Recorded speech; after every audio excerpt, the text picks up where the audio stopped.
If you received a Bible as you came in or have one with you, give you a moment to get there. Ecclesiastes 6:10 through 8:1.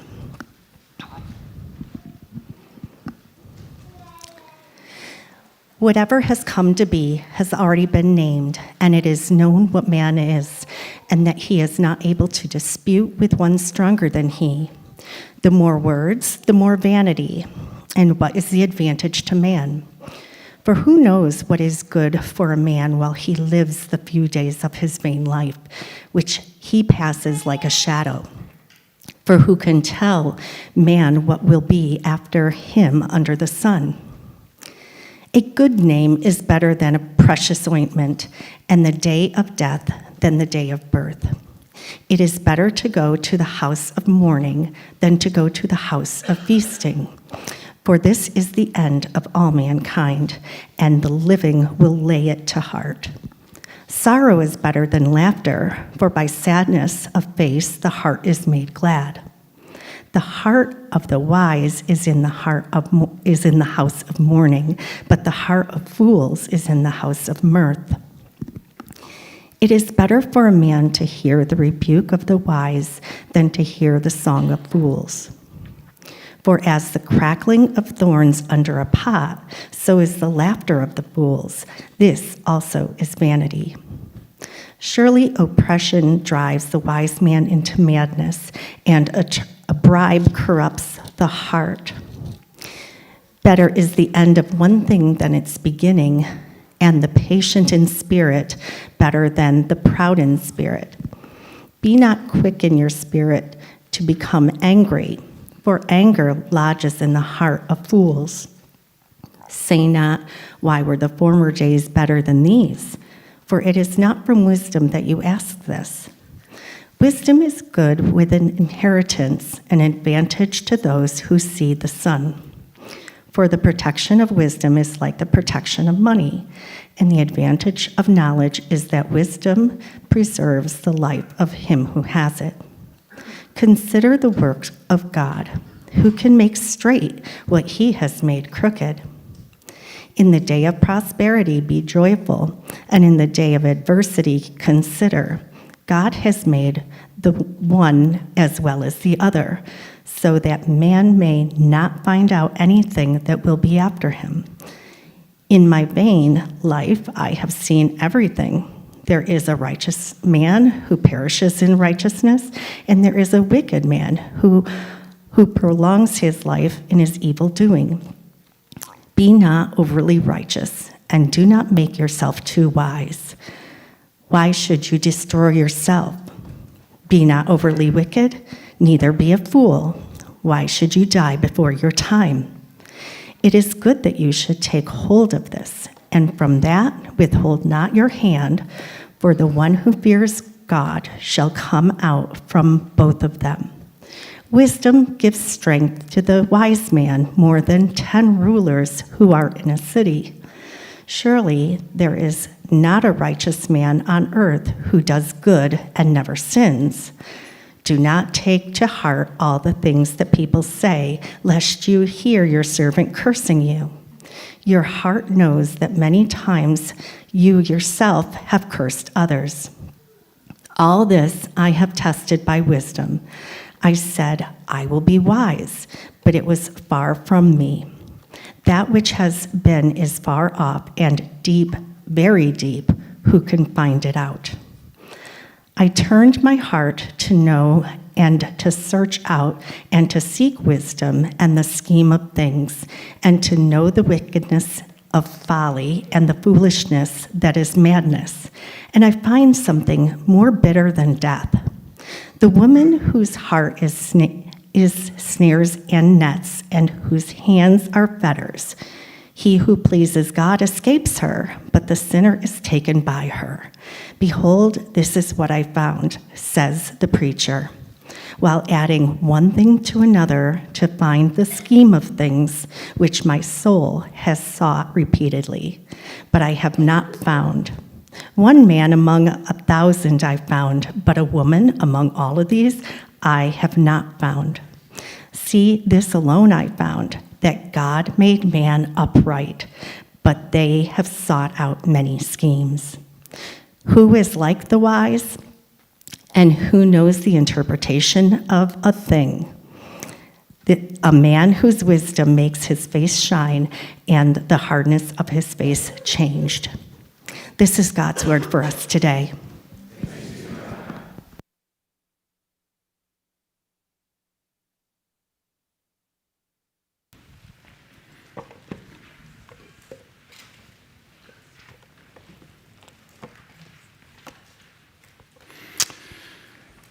Last summer, Disney came out with a movie called Lightyear, and it featured the first gay couple for the first time on the big screen. There was a bit of pushback as some people protested Disney doing this, that they felt like Disney promoting lifestyles that not everyone was accepting, and some were still questioning, and they didn't feel like it was good for Disney to do this, especially for children's movies. The actor, Chris Evans, who was the main voice of the main character, applauded Disney's moves to reflect all types of people, and he said those who react negatively should be disregarded. I found his statements in an interview with Reuters Television really interesting. He said this: "The real truth is those people are idiots. Every time there's been social advancement, as we wake up, the American story, the human story, is one of constant social awakening and growth, and that is what makes us good. There's always going to be people who are afraid and unaware and trying to hold on to what was before, but those people die off like dinosaurs. I think the goal is to pay them no mind, march forward, and embrace the growth that makes us human." Now, I'm not trying to get into the debate about whether Disney should do this or not, but what I find really interesting is the words that he uses to couch this whole controversy. And he talks about the social advancement, the growth, the marching forward of humanity in this moral revolution. And this language is really common. We hear it all the time, don't we? The idea that humans are advancing and progressing is the dominant theme we hear. Not just in social or ethical issues, but scientifically, intellectually, politically, in many areas.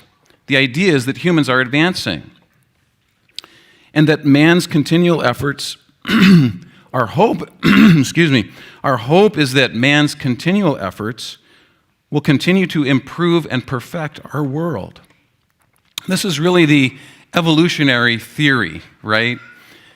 The idea is that millions of years ago, we started as a little amoeba or some kind of single cell, and over millions and millions of years, we've progressed, and we just keep progressing. We keep advancing to become more and more perfected or better and better.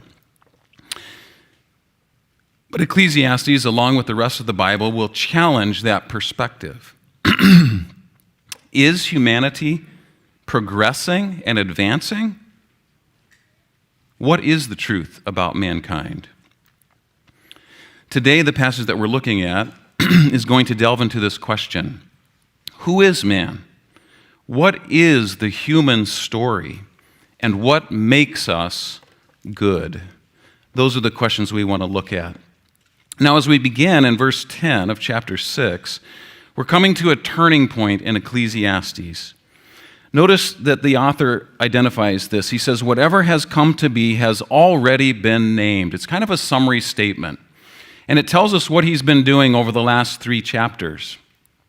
Let's just give a quick review. If you remember, chapter 3 opened with that beautiful poem about everything under the sun, good and evil, a time for everything under the sun. And in chapter 3, verse 11, Kohelet, the author, says that he believes that God has made everything beautiful in its time. But man, even though we have eternity in our heart, we can't quite see what God is doing, largely because we're so temporary.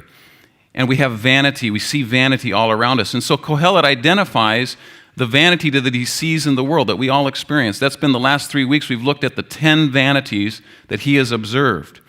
They include observations of injustice, death, oppression, the success of envy, loneliness, disappointment with human leaders, false religion, injustice and oppression in government, and the evils of loving money.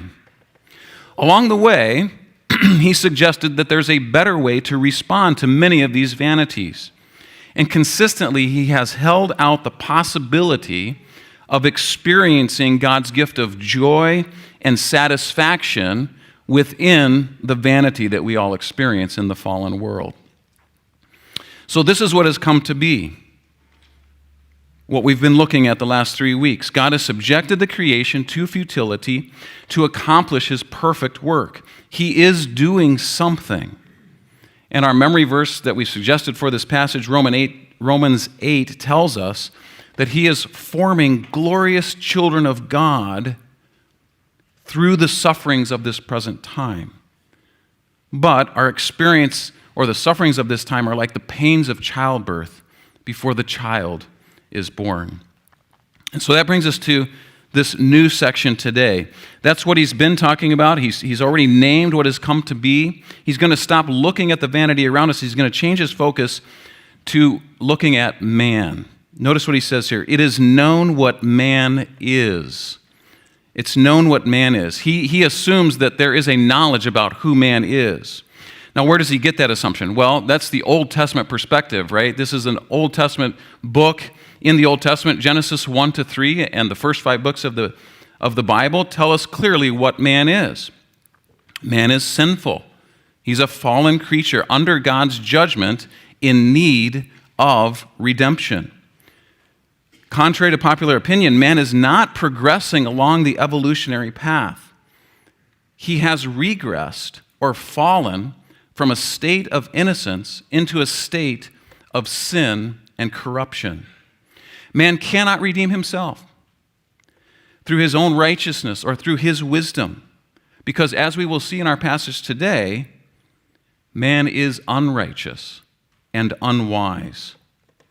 These truths are divinely revealed by God, and it's wise for us to submit to God's correction and to seek his forgiveness and redemption. This is the fear of God that Ecclesiastes is encouraging us to. This is the wise path, although it is rarely followed. And instead, men vainly dispute with God over the question, what is man? We see that in this verse, in verse 10. It is known what man is, and that he is not able to dispute with the one stronger than he. Now, that's not saying that we don't dispute.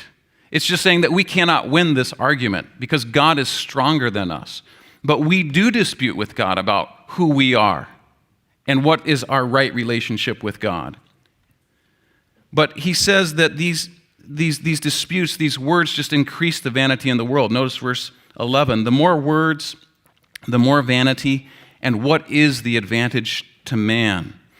We just come up with all these other ideas about who man is. It increases vanity, and it's a disadvantage to mankind.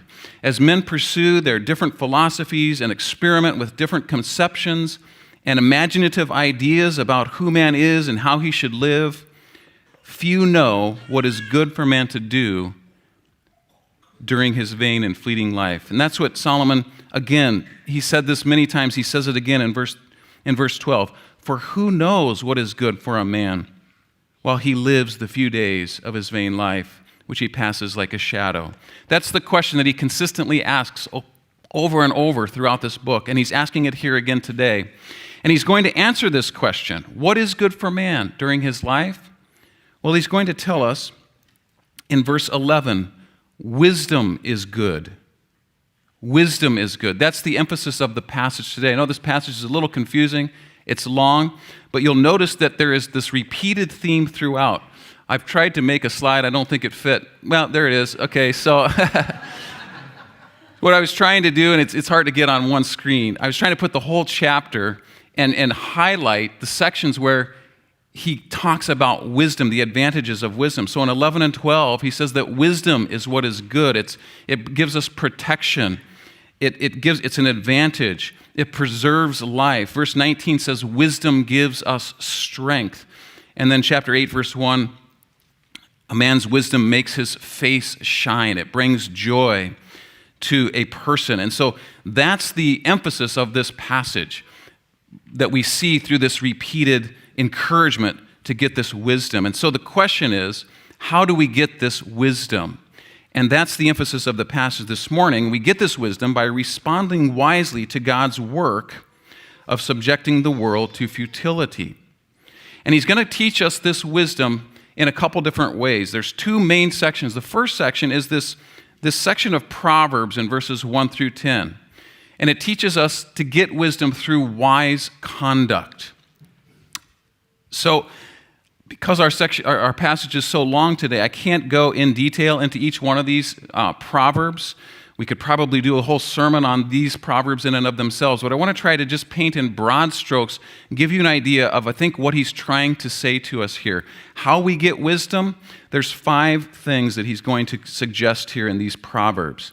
The first is, we get this wisdom through mourning, not parties and laughter. Okay, verses 1 through 4. Notice verse 2 in particular.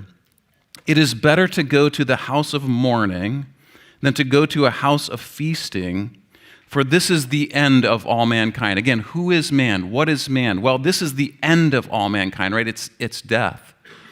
And so through mourning, we come to fully understand and embrace the reality that we all must face. We are under God's judgment, and his judgment is that we will physically die. And so we have to take this seriously. We have to enter into this mourning, this grief, and grief has a refining effect. Notice verse 3. Sorrow is better than laughter, for by sadness of face the heart is made glad. And that phrase is made glad is probably better translated, is made better. Right? The heart can be made better as we mourn and grieve death. I remember my grandparents died. They were both 97 years old when they died, and they died within 2 weeks of one another. This happened about 6 years ago. And it was a big event in my family. It was the passing of a generation. They were just very central to our family. And so we had about a whole month of just funerals and grieving and mourning. And I remember at my grandma's funeral, one of my cousins was really visibly uncomfortable.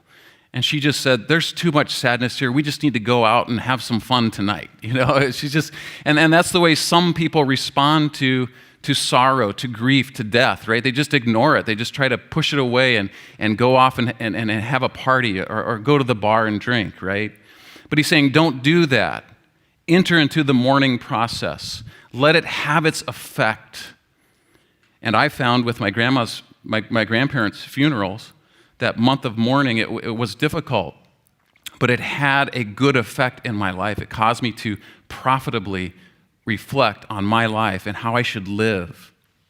So I think that's the encouragement. How do we get this wisdom? Through mourning. As Danny read in the Beatitudes, blessed are those who mourn, for they shall be comforted. We have to come to grips with reality of who we are. That comes through mourning. The second thing is through wise rebuke and not songs of fools, verses 5 through 6. It is better for a man to hear the rebuke of the wise than to hear the song of fools. We'd probably much rather go to a concert, right, than hear a convicting sermon or a convicting podcast, right? Something like that. But we're not going to learn wisdom that way. The third thing is, he says, avoid corrupting activities, verse 7. Surely oppression drives the wise into madness, and a bribe corrupts the heart. Even the wisest person, if they begin to engage in bribery or oppression, it will corrupt them. It will drive them into madness, which is another word for even just folly. It twists our mindset. And so if we're going to find the wisdom that God has for us, we have to avoid these types of corrupting activities. Fourth, avoid anger and be patient, verses 8 and 9. Better is the end of a thing than its beginning, and the patient in spirit is better than the proud in spirit. See your commitments through to the end. Significant commitments like marriage and family and job, these types of things. We need to see these commitments to the end. Be not quick in your spirit to become angry, for anger lodges in the heart of fools. And then the fifth thing is, don't think that life was better in the past or easier in the past. Notice verse 10. Say not, why were the former days better than these? For it is not from wisdom that you ask this. The idea is, the past was a better time. It was an easier time. I wish I lived in the past, right? Things are so difficult right now. But he's saying that's not wise. As Solomon has told us repeatedly, there's nothing new under the sun, right? The same things happen again and again and again. It wasn't easier to learn wisdom in the past than it is today, and wisdom is still available for each one of us today as we look to the Lord and as we respond wisely to life. So that's the first section of Proverbs here. Through wise conduct, we can learn, we can get the wisdom that he's recommending to us. And now he turns to a second area, and this is where I really want to focus on today. How do we get this wisdom that is good for us under the sun? Well, we need to consider God's work and fear God. Consider God's work and fear God. What is God's work? Well, notice verse 13. Consider the work of God, who can make straight what he has made crooked. God has made some crooked things that we cannot straighten out. We need to come to grips with that. We need to realize that. We need to accept that. What are some of the crooked things? Now, this doesn't mean that God is crooked. These are things that we feel are crooked, that we want to straighten out, but he has imposed them upon us, and we cannot straighten them out. Well, the first thing is found in verse 14. In the day of prosperity, be joyful, and in the day of adversity, consider. God has made the one as well as the other, so that man may not find out anything that will be after him. I think a better translation of that last phrase is man does not know anything about his future. Right? And so this is something that we experience as very crooked, right? God makes days of prosperity and days of adversity, and we have no control when one comes, right? We have no control, we have no knowledge, we have no perception of when the days of adversity are coming. It's just outside of our control. This drives many of us crazy, right? We try to live our lives so that we can avoid adversity and only experience prosperity, but it is completely out of our control. And we do not know what is going to happen to us in our future. That's God's work. The second thing is found in verse 15. In my vain life I have seen everything. There is a righteous man who perishes in his righteousness. And there is a wicked man who prolongs his life in his evil doing. I think we would say this like this. God allows good things to happen to bad people, and he allows bad things to happen to good people. And to us, this seems very crooked. This is frustrating. This is vanity. But this is God's work. So, how do we respond to this? There are several unwise ways to respond to this. And through this, and Kohelet wants to teach us the wise way that comes from fearing God. Notice what he says here in verses 16 to 17. Be not overly righteous. Do not make yourself too wise. Why should you destroy yourself? Be not overly wicked, neither be a fool. Why should you die before your time? It is good, and here again, what is good for man to do? It is good that you should take hold of this, and from that withhold not your hand, for the one who fears God shall come out from both of them. So this is a key section right here. I really want to delve into this. And at first it seems somewhat shocking, and remember he writes in a shocking way to get our attention. But we have to understand what he's saying here. And he's teaching us the fear of God. He's saying the one who fears God can come through this with both of these things that he's recommending. So let's look at this here. What is the wise response to God's work? We've looked at God's work. Now, how do we wisely respond to it? How do we learn the wisdom that he wants us to learn? Well, the first thing he says is, don't be overly righteous in verse 16. Now, we have to let Kohelet explain what he means by this.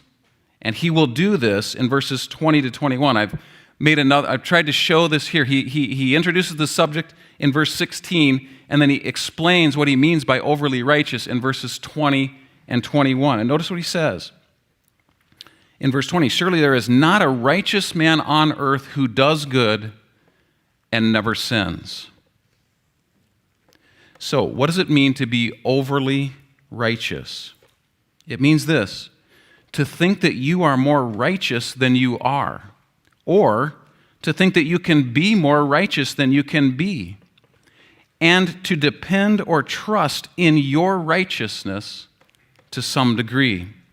This is especially in response to this work of God, right? To the vanity that we experience, to the crookedness that we experience. And there's several false assumptions that the overly righteous person makes. The first is this: people suffer because of sin. If I am righteous enough and I stop sinning, I won't suffer. That's a false assumption, because verse 20 says, surely there is not a righteous man on earth who does good and never sins. You can never be good enough, right? That's just not in our ability. There's another assumption here as well. Notice, sometimes when we say, why does God allow bad things to happen to good people? That's also based on a false assumption, right? The assumption is that there are good people. But what does verse 20 say? There is no one who does good. There's no one who is righteous and does good. This is consistent with biblical teaching. Psalm 14:3, Danny preached on this psalm a couple of months ago, says, there is no one who does good, not even one. And this is expanded in Romans 3:10 through 12, where it says, none is righteous, no, not one. No one understands, no one seeks for God. All have turned aside. Together they have become worthless. No one does good, not even one. So you see, God does not allow bad things to happen to good people. God allows bad things to happen to bad people. This is what mankind disputes the most about with God. But this is what man is: a sinful, fallen creature under God's judgment. And we will never respond wisely to God's work until we fully understand this and fully accept this. This is the fear of God that he's recommending here, that gives us the wisdom that leads to salvation through faith in Jesus Christ. Because you see, Christianity is the only religion that's based on grace, what God does for us. It's not about what we do for God. But the over-righteous never understand this. I think the best example of the over-righteous person was the Pharisees of Jesus' day. They were the ones that Jesus had most conflict with, and they were very offended that Jesus did not affirm their righteousness, but instead he kept exposing their sin and calling them to repent. In Jesus' Sermon on the Mount, Matthew 5:20, he said, unless your righteousness surpasses that of the scribes and Pharisees, you will not enter the kingdom of heaven. This was shocking, right? Because the Pharisees presented themselves as the most righteous people, but Jesus said their righteousness isn't enough. See, the problem with their righteousness was that it was external and it didn't go to the heart. This is what Jesus said to them in Luke 16:15. He was talking to the Pharisees and he said, you are those who justify yourselves before men, but God knows your hearts. For what is exalted among men is an abomination in the sight of God. Man's standards and God's standards are not the same. What men value oftentimes is an abomination to God. And the over-righteous person values their own standards above God's. Now, we kind of do this today too, I think. Have you ever heard somebody say, and I've said it too, my neighbor, they're good people, right? We just kind of say, so-and-so, they're good people. Well, what do we mean by that? Well, we have a certain standard, right, of good people. They're nice, they're friendly, they go to work, they give to charity, they mow their lawn, they shovel their snow, right? They take care of their family, they mind their own business. They smile and wave and say hi when I pass them on the street. They seem to be honest. I don't know that they've committed any crimes. They're good people, right? We might even add today that they accept and respect all different kinds of lifestyles, right? They're good people. But these are all outward things, right? God looks at the heart, things that we can't see. He looks at the thoughts and the intentions. Notice Luke 18, 9 through 14. Here's another beautiful story that represents what we're talking about here this morning. I know we looked at this a couple of weeks ago, but it's really appropriate to what we're looking at today. Jesus also told this parable to some people who trusted in themselves that they were righteous. That's the best definition of being over-righteous that we could probably find, right? You trusted in themselves that they were righteous. They viewed others with contempt. 2 men went up to the temple to pray, one a Pharisee and the other a tax collector. The Pharisee stood and was praying this to himself: God, I thank you that I am not like other people, swindlers, unjust, adulterers, or even like this tax collector. I fast twice a week. I pay tithes of all that I get. Over-righteous man, right? Thinks he's better than other people. But the tax collector, standing some distance away, was even unwilling to lift up his eyes to heaven, but was beating his breast, saying, God, be merciful to me, the sinner. This is the right perspective before God, right? We don't stand on our righteousness. I am a sinner, God. I need your mercy. Be merciful to me. Jesus drives us home. He says, I tell you, this man went to his house justified rather than the other. For everyone who exalts himself will be humbled. He who humbles himself will be exalted. And see, I think this is God's intention when he brings adversity into our life and the experiences that we think are crooked. His purpose is to humble us and for us to stop exalting ourselves. This is the over-righteous. This is the way they are. This is what they do. And notice that they view other people with contempt. Jesus said this in Luke, and Solomon says this in verse 20, 21. Do not take to heart all the things that people say, lest you hear your servant cursing you. Your heart knows that many times you yourself have cursed others. Isn't that a refreshing perspective? You see, but the over-righteous are really easily offended. They have a very thin skin. They forget their sins when other people sin against them, and they get all hot and bothered, right? This is how you know if you're over-righteous. You're very easily offended by what people say, especially if it's critical. So that's the first wise response to God's work. Don't be over-righteous. The second one he says in verse 16 is, don't be too wise. Again, we have to let Kohelet explain what he's talking about here, and he does that in verses 23 and 24. And this is a consistent theme throughout the book, right? All this I have tested by wisdom. I said, I will be wise, but it was far from me. That which has been is far off and deep, very deep. Who can find it out? So what does it mean to be too wise? Well, it means to think you are wiser than you are, or that you can be wiser than you can be, and you depend or trust in your wisdom to some degree. The false assumption here, again, is that sometimes people suffer because they're foolish. And so I'll avoid suffering and I'll avoid what God has made crooked by being wise. Maybe wiser than the average person, right? But we're not that wise, nor will we ever be. Nor will any man or woman ever be that wise. Nor will all humanity, pooling all of our wisdom together, ever be wise enough to straighten out what God has made crooked. We're just not that wise, right? But that goes in contradiction to prominent views today of humanism, progressivism, this type of thing, that as man progresses, we will straighten out what's crooked in this world. We don't need God. We can save ourselves. 1 Corinthians 1:20 and 25 reminds us, has not God made foolish the wisdom of the world? For the foolishness of God is wiser than men, and the weakness of God is stronger than men. Kohelet is encouraging us to be wise, right? When he says don't be too wise, he's not saying don't be wise. But what he is saying is that true wisdom knows its limit, and the truly wise person knows that they know very little. This self-understanding is crucial when responding to God's work that seems crooked to us.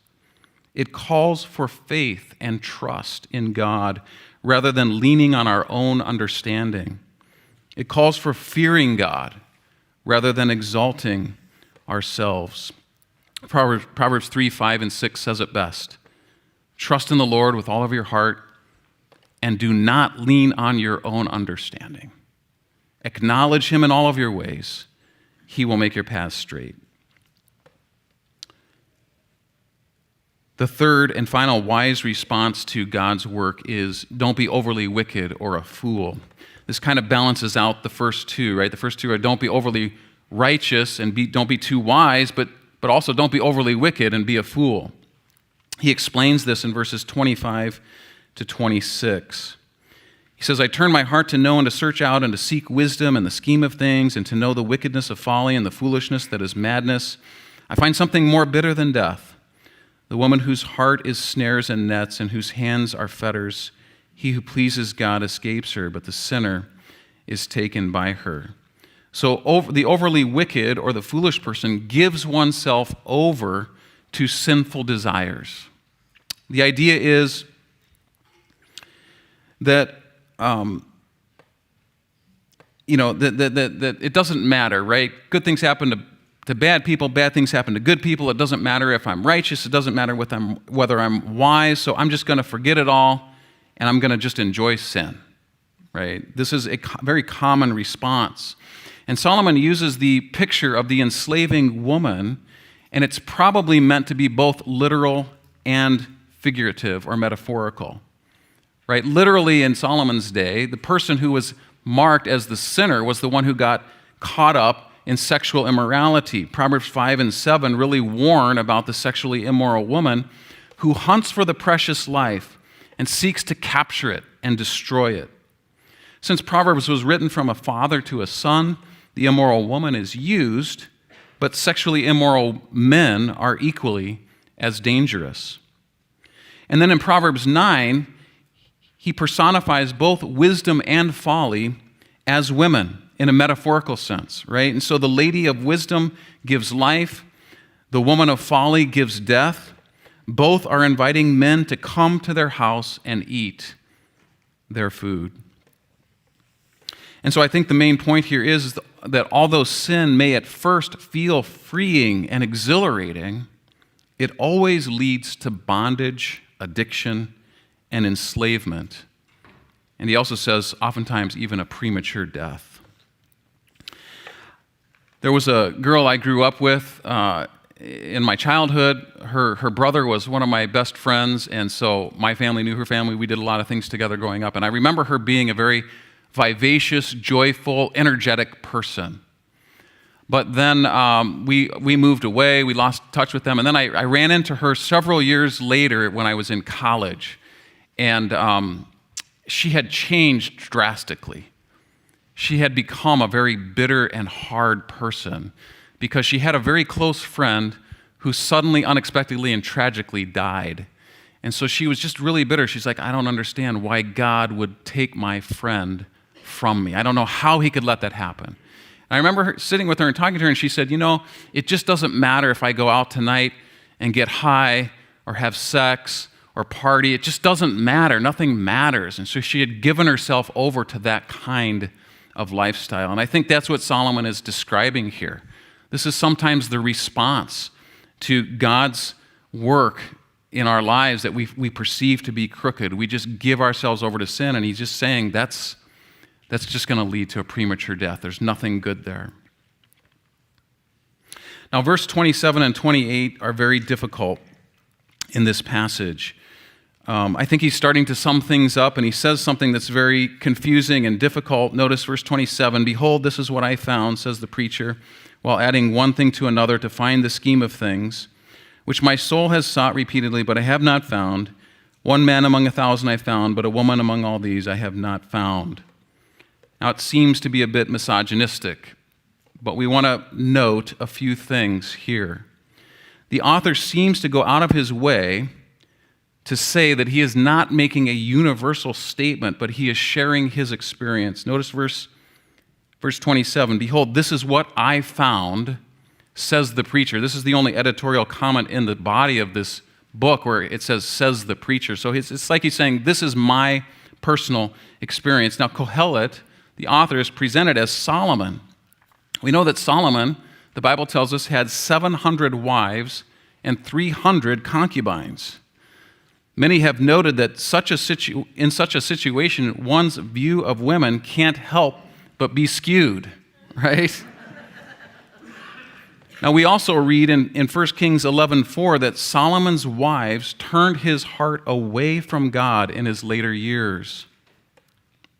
The Bible does not teach that women are in any way inferior to men, but rather all alike are sinful and fallen and in need of God's mercy and grace. And I think that's what he's saying in verse 29. Verse 29 is the more universal statement. See, this alone I found, that God made man upright, but they have sought out many schemes. The point I think he's trying to make is that very few find the wisdom that he is recommending, of humbly accepting what God has said about man and responding appropriately, especially during times of adversity. Instead, most seek out schemes. He says that at the end. God made man upright, but they have sought out many schemes. This word schemes literally means inventions, creations, imaginations, right? God made us upright. We were created in a right relationship with God in which we understood that our place as the creature was subject to God. But we wanted something different, right? We wanted to be like God. That's what Satan tempted us with. And now we invent many different ideas that exalt ourselves and demean God or disregard him entirely. This is what Romans chapter 1, verses 20, 21 to 23 says. Even though they knew God, they did not honor him as God or give thanks, but they became futile in their reasonings, and their senseless hearts were darkened. Claiming to be wise, they became fools and exchanged the glory of the incorruptible God for an image in the form of corruptible mankind. Captivated by our own imaginations, few of us find the wisdom and life of a right relationship with God that he is recommending to us in this passage today. I think this is consistent with Jesus' teaching. Unfortunately, Jesus said in Matthew 7, 13 through 14, enter through the narrow gate, for the gate is wide and the way is broad that leads to destruction, and there are many who enter through it. For the path is narrow and the way is constricted that leads to life, and there are few who find it. Well, in conclusion this morning, let's look at a couple of goads and nails. Remember, the words of the wise are like goads, right? They're like that sharp stick that pokes us, that hurts us, right? And there's some hard words in this passage today. You might feel the pain of them, but they're intended for your good. They're intended for our good, right? And so the first goad we want to look at today is we need a humble self-evaluation before God. This is absolutely crucial. This is foundational for if we're going to find wisdom, if we're going to find salvation, right? There are a couple of examples in the Bible of people who had correct self-evaluations. One was the Apostle Paul in Romans chapter 7, verse 24. He's struggling with his inner sin, right? He's talking about the things I want to do, I do not do. The things I do not want to do, I do. And then he says this, wretched man that I am. Who will deliver me from this body of death? That's a correct self-evaluation before God. I am a wretched man. I need deliverance. Job was another man who came to the same conclusion. You know the story of Job? He was considered to be a very righteous, wealthy man, but he lost everything. This long conversation with his friends, and then God shows up. And throughout this, and he says, I want to talk to God. I want to contend with God, right? And so God shows up. And God says, who is this that wants to contend with me, right? And these were the last words of Job. In Job 42, 5 through 6, he says, I had heard of you by the hearing of the ear, but now my eye sees you. Therefore I despise myself. and repent in dust and ashes. I think for most of us here today, we're religious people, right? We're here in church. And our temptation is probably that temptation to be overly righteous. I know that's my temptation. I know that's something I've struggled with in my life. I grew up in a pastor's home. I was a pastor's kid. I wasn't a rebellious pastor's kid. I was a good kid. I had a good reputation with those at school, went on to college, went to seminary, became a pastor, and I had this perception, I might not have said this verbally or consciously, but I had this perception that I was a pretty good guy, like the world was pretty lucky to have me, Again, I wouldn't say that, but I might have thought that, right?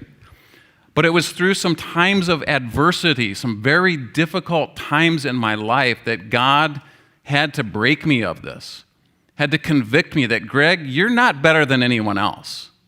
You're just as sinful as everyone else. You need my death and my resurrection and my forgiveness as much as any other human being on the planet. We all need to come to this place of conviction. This is the gift of God in our lives, really, to truly understand who we are and what our need is. And that leads us to the second goat, and that is hope in God alone. Hope in God alone. This is the message of Ecclesiastes. God is working a perfect and beautiful work. He has subjected the creation to futility, but as Romans 8 tells us, he's done it in hope that the creation itself also will be set free from its slavery to corruption into the freedom of the glory of the children of God. God has made some things crooked, and he alone can straighten them. The good news is he has promised that that's exactly what he's going to do. He will make the crooked straight. And there's a little hint of hope in verse 29 when he says, "See, this alone I found, that God made man upright, but he sought out many adventures." But God made man upright. If he did it once, he can do it again. And it is, in fact, what he is doing in Christ. 2 Corinthians 5:21, "We implore you on behalf of Christ, be reconciled to God." Stop disputing with God. Stop arguing with God. Accept his judgment of you. Because for our sake, he, God, made him, Christ, to be sin. He who knew no sin, he made to be sin so that we might become the righteousness of God. Not overly righteous, truly righteous, when Christ imputes his righteousness to us. He takes our sin and he gives us his righteousness. This is the gospel. This is the salvation of Jesus Christ, and that's what we want to celebrate this morning as we go to communion. This is Jesus giving us his body, his blood, which was necessary for us because of our lost and fallen state.